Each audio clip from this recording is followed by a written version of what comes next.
Welcome to Smart Health Talk with your host, Elaine McFadden.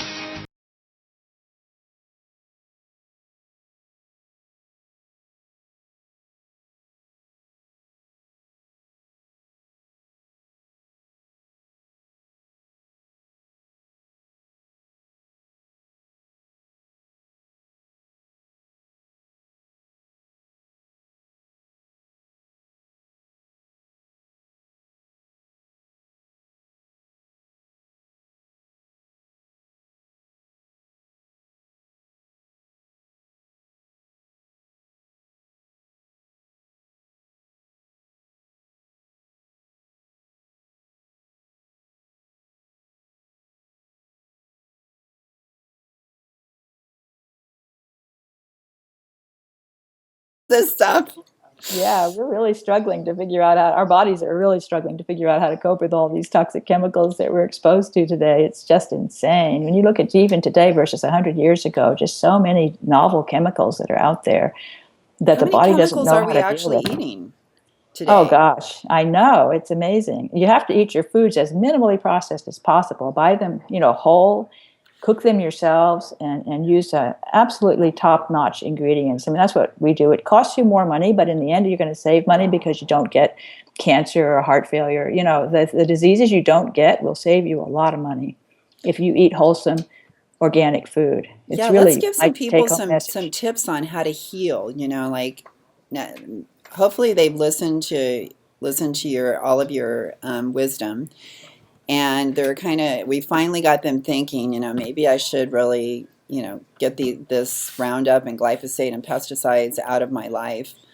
How what are the most important things that they should be doing to start down this path of healing? What would you recommend? Certainly, switching to a certified organic diet, 100% if they can do it. We buy organic spices, beer, wine, all organic in this household. We try to buy everything organic, and that's number one. I recommend bone broth. So you can actually, if you buy an organic chicken and then use the meat to cook some chicken dishes, and then when you've got the carcass left, just throw it in water, boil it, on a slow heat for many hours, and you'll make a Mm-hmm. delicious soup. Because you'll get all the minerals out of those bones, like the bone marrow, you'll get all those minerals out in the exact balance that they're supposed to be in. We have deficiencies in all the minerals, but you can't just take zinc or take copper. That's very, very dangerous because you'll get too much of one and too little of another, and it'll be very out And of what about balance. mega doses? I wouldn't do megadoses of anything. I just, bone broth, I don't know if you could overdose on bone broth. So really, that would be important. And also eating foods like oysters and clams that are extremely nutritious in terms of the micronutrients.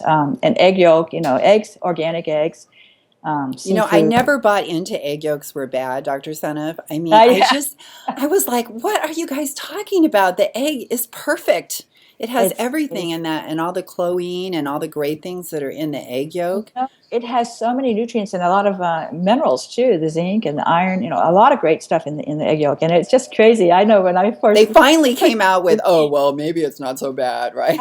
cannot believe that people would actually buy those egg beaters, which is just nothing but egg white, which And essentially throw the has no egg yolk nutrition. away. I'm like, It was no. so crazy. Yeah, it's really strange. And in fact, low cholesterol diet is an insane idea because the foods that contain cholesterol are really the healthiest foods. And my husband was diagnosed with heart disease 8 years ago, and he eats a very high cholesterol diet and high saturated fat. And every time he goes to his doctor is blown away by how well he's doing. He hasn't been taking a statin drug for 7 out of those 8 years. He's doing wonderfully well. And his doctor's baffled, of course, because he should be dead by now with all that cholesterol and no statins.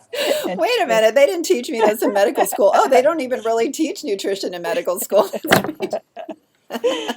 No wonder. So those kind of now I know we've discussed. I kind of like to. We have a few minutes left, and I think the belly fat thing we didn't really kind of get into it, and I think you had some interesting things to say about your theories on belly fat. I know we don't have proof of all of this right now, right, but right. I liked your theories on that. I was with you on that, and explain about that. And then as far as like replacing our gut bacteria, because it's really been through a ringer with all this glyphosate and pesticides and antibiotics. So where do people start?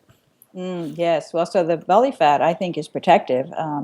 And it's actually it's interesting because fat is a useful tissue in the sense that it doesn't have a critical role like the pancreas, requires to make the insulin, and the liver, of course, all these functions that they have that are essential. The fat is able to be reckless in terms of being exposed to oxidative damage. And so what happens is that, and also exposed to toxins. So when you are exposed to all these toxins that, in fact, glyphosate prevents you from metabolizing many of the other toxins you're exposed to, like the toxic phenols. And so what your body can do if you've got belly fat is to stuff them in there. It can hide the toxins in the belly fat, including iron. And I didn't get into this, but iron becomes toxic. Yeah, I wanted to ask you about that too. Yeah, it's really interesting. Iron becomes both toxic and deficient simultaneously. That's going to have to be a paper that I write at some point because I'm working out the details on that. But that's extremely interesting. You can stuff the iron into the belly fat, and then you can actually use the belly fat to make sulfated sterols like estrone sulfate. So you can help to offset the problems you have with cholesterol sulfate deficiency by producing other sterols sulfates with those fat cells that can then help to maintain the body's supply. So they're there to do a lot of useful things. They hide the poisons, and they are willing to work dangerously, which is what you need to do to make the sulfate if you haven't used the proper methods and you have toxic poisons. You have to use it. You have to make it recklessly. So the fat cells are all dying, but then they're getting replaced by new fat cells, and they're able to pull this off and actually protect you, and particularly protect your brain, because you can put the toxins into the fat cells instead of putting them into the brain, which will cause things like Alzheimer's. Wow, that's really interesting. Now, we don't have to get into the, because there's some lot of interesting things related to the iron, and we didn't get a chance to really get into the calcium as well, but right. Yeah, I know there's so many great things we could be talking about here because I have this person that can give us these wonderful answers. But I would like you to at least give a warning because I did mention this with another talk that I had. I think it was with Dr. Hansen on, or no, excuse me, it was Jay Feldman at Beyond Pesticides. And that is, they advertise like total cereal, for example, 100% of your daily allowance, but what is really in that cereal? Because they add iron and they really promote that. And again, we were talking that not all supplements are created equal. And what are some of the dangers on these fortified type foods, and what is this fortification that they're putting in there? Yeah, well, I've already talked about folic acid, which is bad because it's oxidized and no methyl, so it's going to cost the liver a lot of effort to convert that into something that you can actually use. It's going to really hurt the liver's antioxidant defenses to convert that folic acid, and the iron is as well comes in different forms, and heme iron is really the best iron, which is what you find in meat and eggs. But in the cereals, it's probably just, I don't know what it is, but I'm sure it's something cheap. You can put a magnet and it will stick to it. You can take total cereal and squish it up and put a magnet, and the iron will actually cling to the magnet. That's really scary. I mean, I think iron is actually dangerous. We are dangerously over supplementing with iron, and in fact, I think it's linked to autism. It's one of the things I've been studying. And as I said, iron is.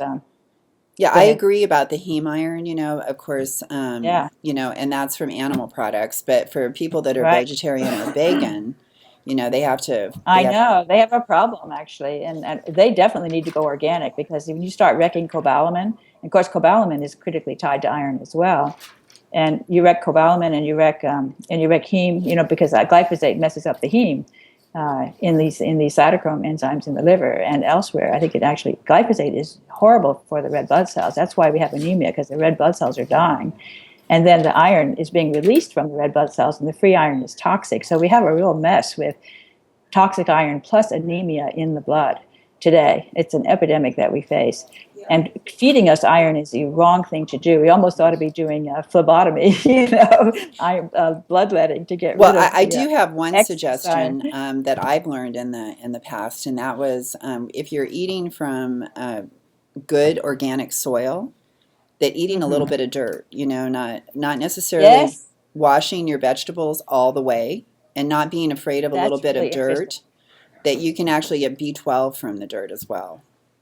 I agree with that. That's true. And also, it turns out that dirt is a way to treat glyphosate poisoning. They did a study on cows, and they found they could give them fulvic acid and humic acid, which are organic matter in the dirt, as well as bentonite clay. These are all things from the soil that they can feed the cows to help to get rid of the glyphosate. And then also sauerkraut juice, which I think because it's probably in part replenishing the gut microbes, because sauerkraut juice has loads of microbes in it. That's a real probiotic. And I recommend eating probiotics naturally, the things that are fermented, natural fermented products, as a way to help to renew the gut microbes. And that's actually one of the about foods that they show people that live the longest, groups that have lived the longest, that they make like their own yogurt, their That's own really like great. fermented yogurt. So fermented products is what That's you're saying is You extremely can do that. beneficial. I think that's fantastic. Yeah. And I was going to say also, the 100% of the minimum daily requirement does not include sulfur. That's one thing that really frustrates me. Sulfur does not have a minimum daily requirement, and sulfur is severely deficient in the modern diet. So that's another thing to worry about, sulfur deficiency, which you can get from eggs. Eggs are a really good source of sulfur. Something I just crave go. like crazy is onions. Oh, onions are fantastic because they're loaded with sulfur. I can never And get enough of garlic, them. too. I love onions and garlic. They're both really good sources of sulfur. Yeah, and didn't the first antibiotics were actually sulfur drugs. I know, that's interesting, I isn't know. I always found that like so fascinating. it? Me too. So, well, I can't tell you how much I have enjoyed our talk today, Dr. Seneff. I mean, this has been a thrill for me, It's and been fun for me too. I just feel like that we covered so much important information, and I think it's something that people can really grasp, when they listen to our discussion and apply that to their own life and improving their health and quality of life. I mean, just looking at, because I'm about prevention and public health, and I just feel like we have so much potential here that we could reduce healthcare costs. We could improve quality of life, and all of these people with diabetes, and our kids getting diabetes and obesity in our children. We're at rates that we just keep breaking records. It just keeps creeping up higher and higher, and it's like, when is this ever going to end? And I have to tell you, I want to write an article because I was looking at my mother's 1951-52 yearbook. And it's like, I don't see one overweight person, not one overweight student in that entire book. And I used to go to a school to implement a program for public health to try to increase healthy choices and get sodas off school campuses. And it was just like the PE teachers were telling me they can't even do regular PE anymore because the kids are too overweight. Wow. They just can That's walk really around the crazy. track. And I'm just like, we have got to look at what has changed. And when you talk about the introduction of these different pesticides and foods, into our food system, and then these reports on, like, we see the direct correlation between the introduction of those and the increase in all these different cancers and diabetes and heart disease, it's like the writing is on the wall to me. It seems to me so clear. It's so clear. I just don't understand why the government doesn't see it, and just put a ban to all of this stuff. Go back. We should put all these people who are now working in the medical field on the farms, pulling the weeds, Put people to different jobs that will make everybody happier. And these weeds aren't even the same as they used to be, are they? They're I resistant know. now. They just laugh at the pesticides. I know. Oh, The you think weeds you're are going to really kill winning me? the war. They're winning the war.